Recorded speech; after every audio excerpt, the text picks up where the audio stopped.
मन की बात के 116वें एपिसोड में प्रधानमंत्री नरेंद्र मोदी ने युवाओं की भूमिका पर विशेष जोर दिया और कहा कि युवाओं का योगदान विकसित भारत के निर्माण में अत्याधुनिक महत्वपूर्ण है।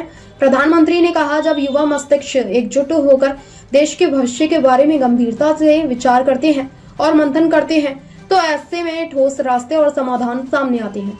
उन्होंने कहा कि देश की प्रगति में युवाओं का मार्गदर्शन और उनकी सक्रिय भागीदारी आवश्यक है। प्रधानमंत्री ने यह भी कहा कि 12 जनवरी स्वामी विवेकानंद की जयंती राष्ट्रीय युवा दिवस के रूप में मनाई जाती है।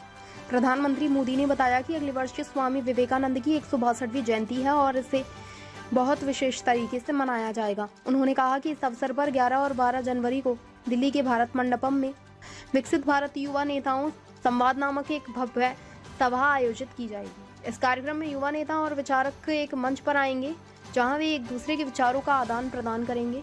यह सभा युवा नेतृत्व और उनके दृष्टिकोण को सामने लाने का एक महत्वपूर्ण अवसर होगा।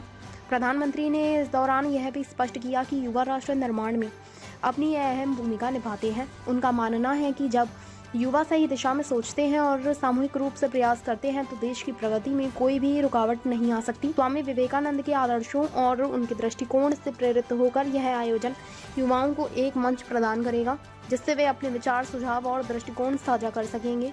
प्रधानमंत्री मोदी ने यह भी कहा कि स्वामी विवेकानंद का जीवन और उनके विचार हमेशा युवाओं के लिए प्रेरणा का स्रोत रहे हैं। उन्होंने स्वामी विवेकानंद के विचारों का उल्लेख करते हुए कहा कि उनका दर्शन और दृष्टिकोण न केवल भारत में बल्कि दुनिया भर में युवाओं को सकारात्मक दिशा में प्रेरित करता है।